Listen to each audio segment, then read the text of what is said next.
From the campus of Buena Vista University on the shores of Storm Lake, this is Inside Beaver Athletics. Fasten your seatbelts, here we go. He's gonna blow it! Beavers win! Beavers win! And the Beaver students rush the floor. Buena Vista wins! And now the Director of Athletic Communications, Stephen Phelps. Hello once again, BV Club members. Today I'm proud to be joined by BVU head women's soccer coach Mauricio Lozada. And Coach, thanks for taking the time out of your busy schedule here mid-season to come and talk a little bit about women's soccer here this afternoon. Thank you so much for having us. It's always a pleasure to speak to the great things our student athletes are doing, so thank you for the time. Absolutely. Let's just kick things off. Go back to the start of preseason camp in August and just walk us through what your goals, expectations were with the group coming into camp, and then just how they progressed, week by week, match by match here in the early going. Yeah, so, for us, we had high expectations because we were coming off a really good season last fall. But we also temper that with the fact that we're very, very young, right? We have 5 seniors.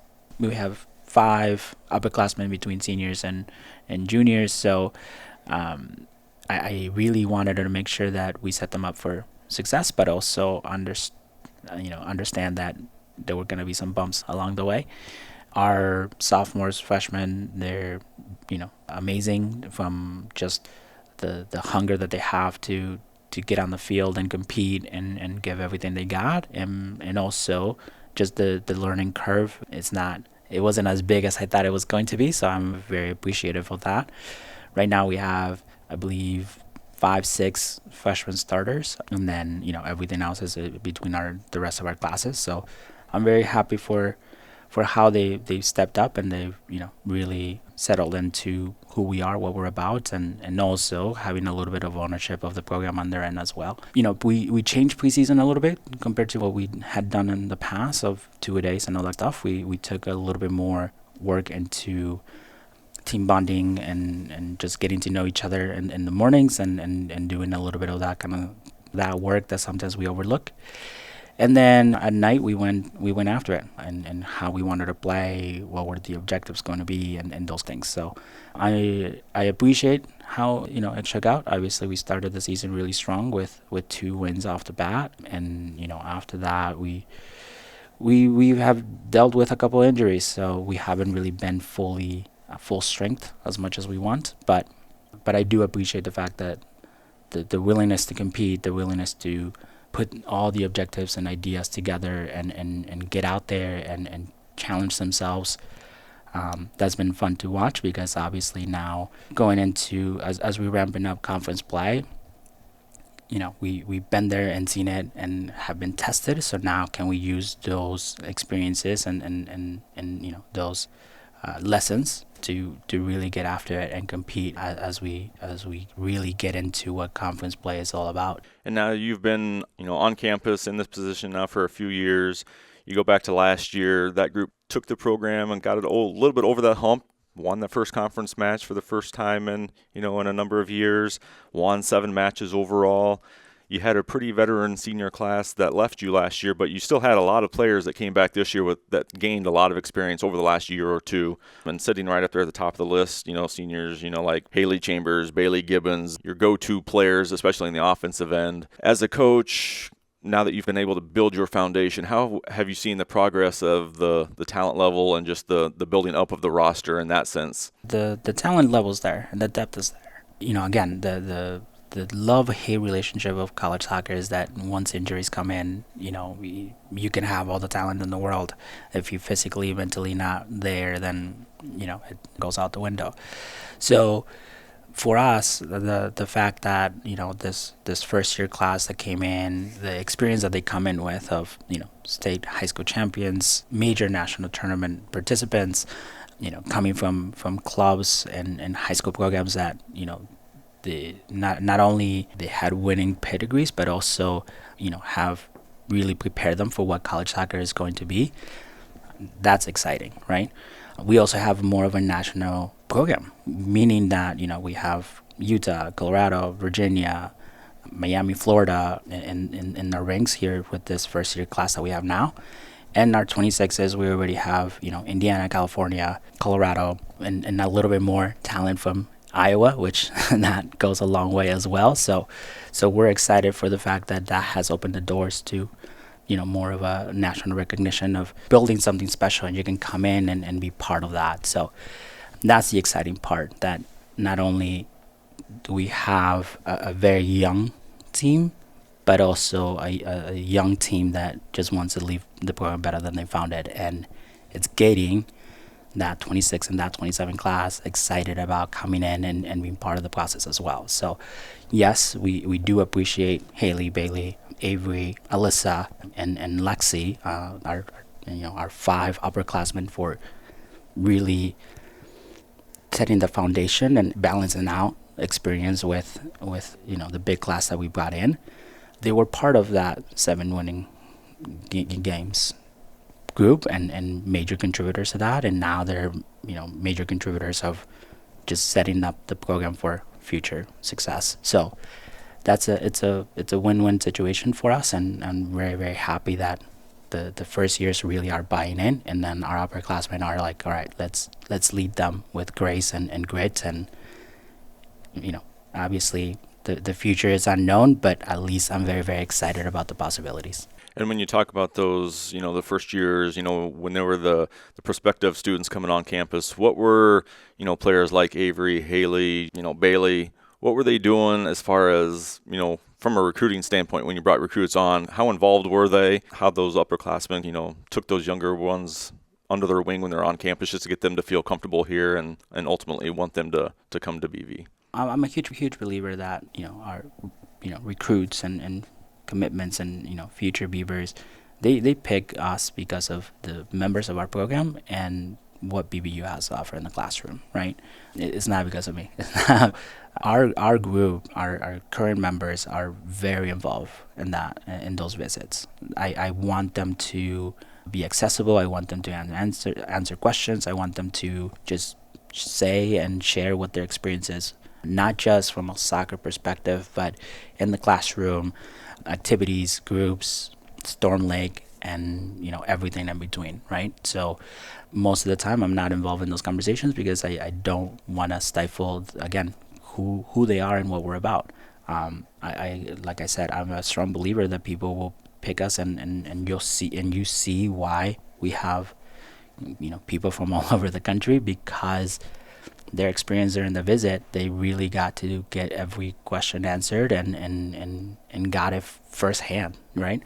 Don't get me wrong, obviously, for that visit to happen, it takes multiple conversations and multiple showcases and those things. But once they get on campus, I'm gonna give shout out to our admissions office, because they kill it. They set it up so well, of not just showcasing BBU, but showcasing the people. And at the end of the day, that makes a big difference. When I have a kid from Miami, Florida, and family is like, it's too far, I don't know, and they come in and they get to experience it themselves as parents, as family, and they get to, really see that not only the support systems are there, but also they're coming into a program that we have really good people. They genuinely see how awesome our student athletes are. Like, that goes a long way.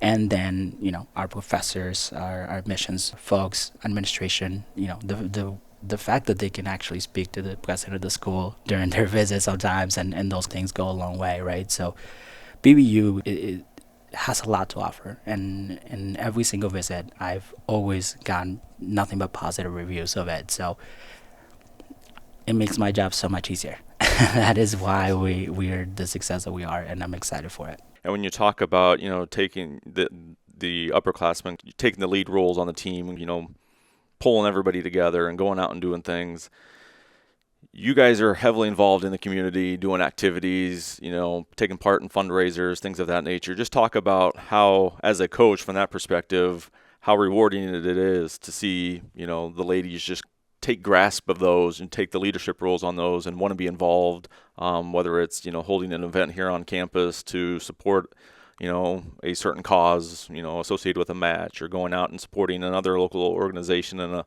fundraiser that they're doing. How rewarding is that as a coach to see those leaders taking on those responsibilities and getting everybody involved. No, absolutely. I mean, it goes a long way of who we are as a program and the people that we have, right? So, for instance, our mental health awareness game, like, that's Alyssa. Alyssa came in with that great idea last year, and she ran with it, right? And she put everything together. She got all of us involved, ran point, because I'm a huge believer that the beauty of college athletics is that it's a safe environment where they can come in and sharpen up those leadership skills and really take ownership of a program and can say, like, I left it better than I found it because I did X, Y, and Z. So for Alyssa, like, that was fantastic, right? And now we came into our second year in a row of doing it, and just the willingness to do all the work and details and delegate, right? Some of those things, you can see the impact that has had, not just on the program, but also bringing awareness to such an important cause for student athletes, right? And then for us, not only do we get to do and volunteer with the 5K cancer awareness with the local hospital, but we also, like, get to just cheer on people that in their darkest times, like, it happens, right? And all of us have been impacted by it in one way or another. But for us this year, it was pretty tough because we were in Kansas City the night before. We came in, I think, 3-4 in the morning. I took a nap in my office. I had like 10 alarms set because I was not going to miss this. And again, they showed up. They were fantastic cheerleaders and leaders. And one of them was on a bike and ran the course and set the pace. One of them ran. Alyssa ran with the little kiddos and during their fun run. And then everybody else, again, just bring a smile to people. Like, that goes a long way, right? So, and then here in the winter, we'll help with little kid soccer, being coaches, being refs for the indoor league with the BB community and rec department. And again, I don't have to beg them to do it. They know that this is part of who we are, what we're about, and we want to be part of Storm Lake. We want to, be in the community and show not just our program, but BBU, because that is a cornerstone of the university. Our slogan is education for service. It's not just a fancy and pretty thing. It's who we are. So it's a no-brainer that I just come in and talk to our student athletes about the fact that, hey, this is who we're gonna be. And then you recruit and you commit, they know that that's coming their way. So I'm very fortunate that I don't have to pull teeth. I don't have to, hey, you run if you don't show up, right? It's like, no, that is who we are, what we do, and we're excited for it. Even if that means 2 hours sleep, we're going to go and we're going to be excited and give back to the community, because at the end of the day, we are Storm Lake. And we want to make sure that the people can see just, again, how awesome our student athletes are, not just on the field, but also in the community. And as we sit here with this conversation, a week into October, you got a few weeks left of the regular season. We're, like you said, we're in the middle of the conference schedule that just got ramped up. Talk a little bit about the conference as a whole in terms of soccer. We have several tough teams year in and year out. We always have at least, seems like 2 or maybe even 3 that are NCAA tournament bound every year. Just talk about the makeup of the American Rivers Conference in terms of soccer. I mean, I think the American Rivers Conference, just across the board, it's going to be competitive in any sport, right? Obviously, for us, women's soccer, we will have Laura's, Simpson, Warburg in the conversation at the end of the season of, do they move on to postseason play at the national level? And it's not just, it could be, a Central, it can be a Dubuque, it could be, that next group that really is, they want to compete and they want to win and they want to push our conference forward. And, that going into my 3rd season right now, it's just seeing that firsthand of nobody takes a day off. Nobody, takes a back seat and not just the recruiting trail, but also the competitive aspect of each game and game in, game out. So it's exciting for us because, again, yes, we still have a lot of work to do, and we have a lot of room for improvement. But I think, at least the feedback that I got from a couple coaches is that we're not the BBU of before, and we're getting to a place where we want to push back, we want to compete, we want to make these games ones where not only we're proud of what we're doing and how we're going about it, but we're giving ourselves a chance. So yes, I'm not the most patient person in the world. so the fact that it's taking us a little bit, it's more of a personal issue, but I do like the fact that our group is really excited about the possibility of continuing to grow, continuing to compete, continuing to just put our best foot forward. And that, at the end of the day, as a coach, is why we do it.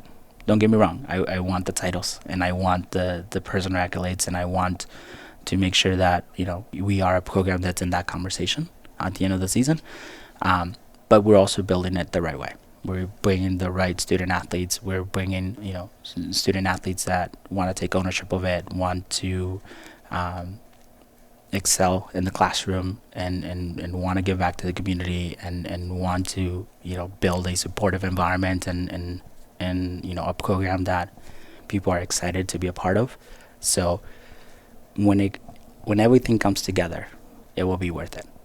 I hope that is this season. I hope that is the next season. But if it doesn't happen as much as I really like it to be, I know that we're going to be a better place just because of the people that we have. And that, at the end of the day, is a step in the right direction. Last year, you didn't have the luxury of having that full-time assistant coach, on your sideline.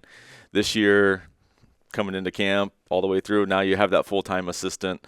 What's it been like having someone that is, a former player of yours on the sideline, and just being able to be that second voice, the second set of eyes as you train, as you go through a match to identify, different parts of the game? How has that helped you throughout the course of this season?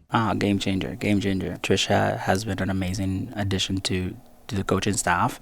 One, because she, our goalkeepers now have a supportive, environment where Trisha knows what they're going through and understands the conference, understands our program, understands BBU. From a recruiting standpoint, same thing, right? When people come on visits and they're like, tell us about your experience, you can speak to just, anything and everything. And, from now, I feel like I'm actually organized. I feel like I actually have, a good grasp of what we need to work on, where we need to be, what we need to do, and all those little details that, they don't tell you about the coaching piece at college soccer, or just, college in general. So I'm very, very blessed to have such an amazing student athlete. And, again, she was our captain, she was our leader, and she has stepped into the role so effortlessly. Yes, there is some growing pains of the coaching world, but you wouldn't be able to pick up if you came into our session. Yeah, because that, at the end of the day, it's she's there for our student athletes, and they're loving having her around. So I'm very, very fortunate that she decided to stay on and give us a chance, and she wants it just as bad as we do of making this program better than where it is now, and I can't wait to see her grow into it and what it will look like here in the next couple seasons as she really learns and grows into it and gets that coaching voice. But as that happens, the impact that she's had it's invaluable, and I'm very fortunate for it. Well, as we all know, being in the coaching profession, it's a grind day after day after day, especially at the college level when you have the practices, you have the games, you have the recruiting trails. There's just never a whole lot of time for a day off, so to speak, in the profession of college athletics. So as we end the conversation today, I just want to ask you, what would be the one thing outside of your coaching, if you were to just need a day off, what would be the one thing that you would want to go do? Well, I've said this many times. I grew up in Minnesota, so I grew up around water. For me, when I came in to this job interview, I actually I was actually on vacation when I was asked to come in for an interview. I was in Colorado with my wife, and we drove out there. So when I accepted the interview, I actually drove through Storm Lake, and I came and visited the school. And obviously, no brainer. When I saw the lake, I was like, I am going to go get this job. I need this. If I'm not in a field, if I'm not, out in the mountains, I'm in a lake. I'm in water. I need to be in and around it. It keeps me calm. I appreciate in home games that, we sit as close to the lake as we can. That way I don't lose my mind. I never been given a yellow or red card as a coach. I don't plan to ever do so. And whenever we play at home, I just look to my right, and I remember that it's just a game. We're here to make sure our student athletes have a great experience. So, I love the fact that I have access to that, because it really, keeps me grounded and keeps me just appreciative of the fact that I have such a great opportunity to make a difference in our student athletes' lives. And, I want to make sure that, again, if ever I do need a break, I can just walk to, not even a block, and I'm good. I'm golden. So you're telling me that after every win here on out, you make that win, off you go, jump in the lake, absolutely, refreshing, absolutely. Last year when we won our first conference game, we got in at 2:30 in the morning, I believe, or 2.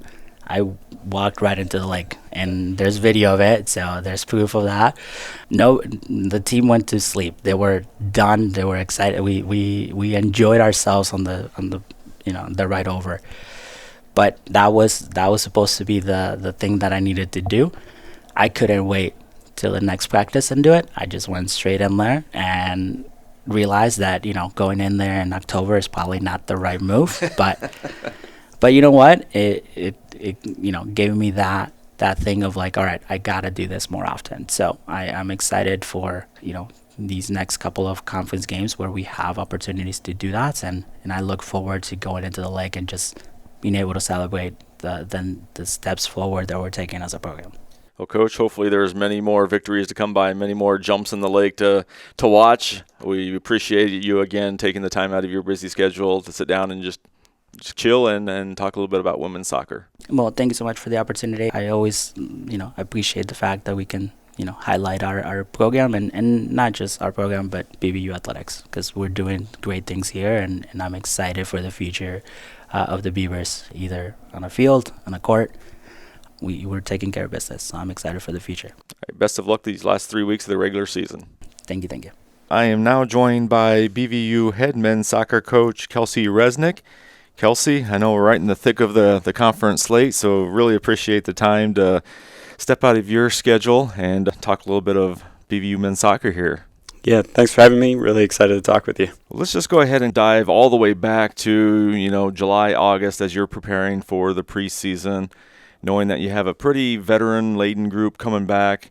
Let's talk about that group specifically and what, the foundation that they had set, kind of now going into the 2025 season, what the expectations and goals were going into the year.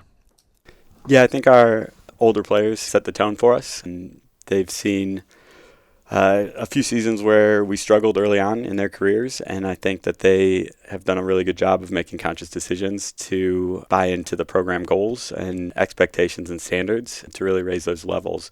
So early on in preseason, we relied on them a lot to help show the younger guys what the expectations were. And having a big group of underclassmen, I think it's about 20 of the 32 are freshmen and sophomores. So to have, that sort of youthful inexperience to be able to learn from older guys who have seen tough seasons as well as successful seasons, I think it was really helpful. And as we talk about just a little bit about the preseason camp in general, what were some of the focal points throughout the team as a whole as you prepared for the start of the season? Yeah, we wanted to focus on being close as a group to make sure that, we feel very strongly that in order to fight for each other, you have to love each other. So we wanted to make sure that the group felt connected despite there being a lot of new faces in the camp.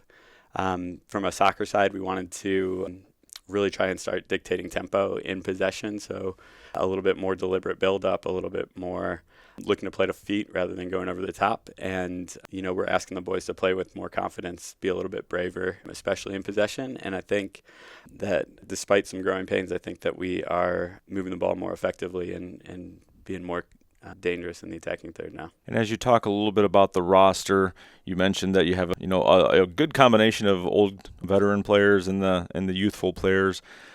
Was there certain guys or certain types of players that you were going after, in the recruiting process? I know this is one of the bigger rosters that we've had, not only under your direction, but maybe all time. What were the areas that you were focused in on, when you were going out recruiting the guys, to come into the program?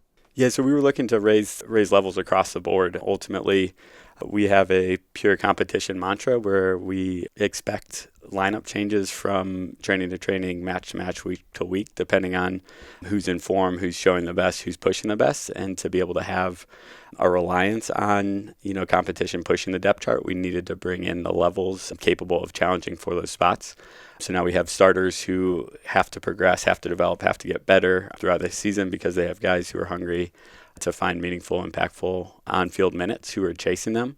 And we've seen a lot more competition within our training sessions with guys trying to get minutes, guys trying to keep minutes. And I think that it's raised the level overall across the team. And as we kind of look down the stat sheet a little bit here, now that we're almost at the midway point in the conference season, you've got about 5, 6, maybe 7 guys that have scored, a goal for you this year. A couple of those guys have scored multiple goals and dished out some assists on top of that. Are there 2 or 3 guys that the team really tries to feed the ball to on their basis, or is it just, whoever's in the right spot at the right time? Yeah, I think we want to be, flexible in our attack. So we have guys who are rotating, popping up into dangerous spots. Ultimately, we are looking to, find dangerous positions across the pitch, and whoever's popping up in those spots, we're expecting them to take their chances. And I think some guys are really taking those chances well. Other guys are learning, and I think that, whether it's converting chances or competing and winning competitions, it's learned behavior. And as long as those guys are getting better every single day, we want to rely on them and we want to keep putting them into dangerous spots. And I'll just single out, I don't want to single out too many guys, but you've got, a pair of brothers, Andres and Alex Gonzalez, and then both have kind of really contributed, whether it's dishing the ball out or scoring the ball. Just talk about what, in addition to, having a pair of siblings that are probably accustomed to each other, what that brings to the table. Yeah, I think that's a spot-on observation. They read each other really well. It's like they know what the other one is thinking, which allows them to get into dangerous spots. They look for each other. They play off each other. And it's the type of relationship that we're looking to foster across the board, even when there's not blood relations involved. And as we take a look at the schedule, you started off the season with the big road win at Martin Luther, and then it was just back and forth. You might win one and you lose one, and you got a couple of games back to back where you won at Spurgeon and then had to turn around and play Grinnell. And let's just talk about that Grinnell match and maybe a little bit specifically. I think it had been like 10, 12 years since we'd last beaten Grinnell. Just talk about what a win like that over a program that's usually a tough program in the Midwest Conference, a win like that, what can that do for the program? Yeah, absolutely. And I think, some of the up and down results have been based on the inexperience within the roster, learning the college game and the college season. But I also think, a little bit of it is scheduling a tougher schedule. So seeing some more top sides to hopefully prepare ourselves for a competitive ARC schedule. And, there's been some growing pains. There's been a lot of learning in the wins, even more so in the losses, of understanding, where the breakdowns were and what we need to do to be more successful. So I think, timing-wise, coming up against that Grinnell game, we got everything right in the scout. We felt like we knew how they were going to come out and play. We knew the intensity. We knew, the results that we'd been seeing over the last few years, that guys wanted to get that sort of taste out of their mouths.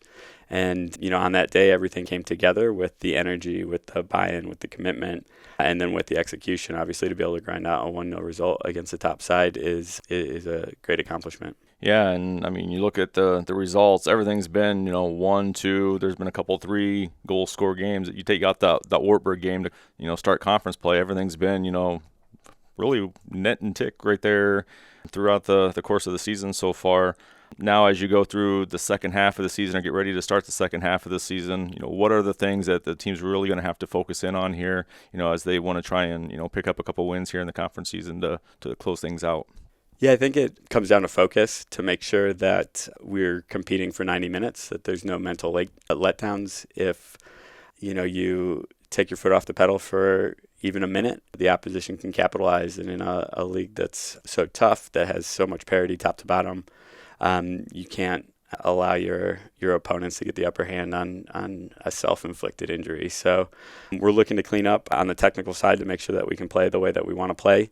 But then it's about getting the attitude, the mentality right to make sure that we understand that our success metric is, did we put our best effort out on the pitch for 90 minutes? And we've done it occasionally. There's been times where we have had mental letdowns, and we know we need to be better, and we just have to focus on that. And you'll rely on a lot of them, that senior leadership to make sure the guys are ready to go every single day. Talk about that senior group maybe specifically, since that was probably the group when you took over as head coach. What strides have they made as a group? Maybe if there's any individuals that you want to highlight specifically from the start of their freshman year all the way now to their senior year. Couldn't be prouder of the group. They saw this program in some very difficult times where we weren't getting results. We weren't necessarily doing all the right things to deserve to be in games, to be getting wins. And I think they really took it on board that we had to be better, we had to be sharper, we had to be more committed. And they really have helped be and act as that catalyst over the last few years. It's really hard to pick out anybody in particular, but I think that, two guys who come to mind are Kendall Bickford and Charlie Adams, who are serving as our senior captains this year, who have seen substantial minutes their whole careers at the school, who have played in some big games, who have seen the tough times, but who have helped turn the program around. And I think that the successes we've seen over the last year and a half boil down to the senior class and their attitude. But, I would be remiss not to mention those guys as two guys who are bought into the process, who leave it on the pitch every single time that they're playing.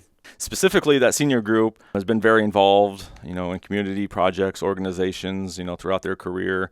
You guys as a program continually are top, one of the top programs academically, both not only on campus, but, conference-wide, always, going out there with one of the higher numbers of academic all-conference, accolades every year.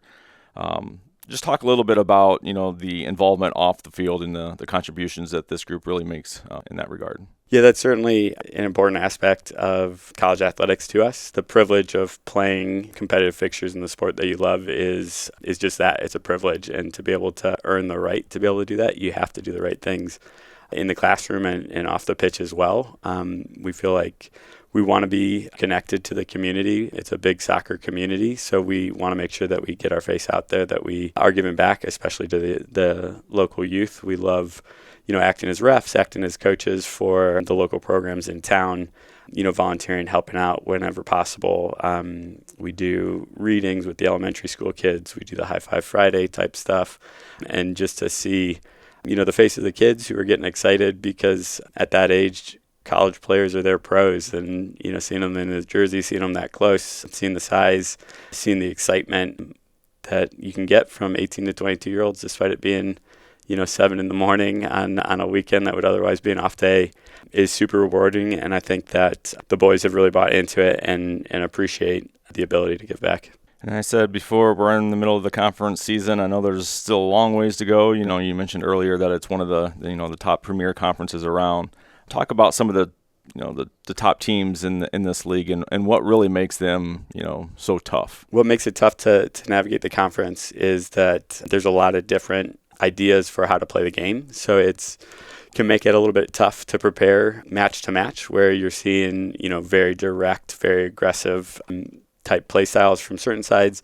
You're seeing more possession based, more rotational interchange based sides as well. You're seeing some interesting formations that you don't see throughout the year, so it can be tough to prepare on a match-to-match basis. But I think where we're at right now, we're facing sides who have been at the top of the conference, who have found success locally, regionally, nationally for years and years. We're playing a little bit of catch-up to get to those levels to establish that culture.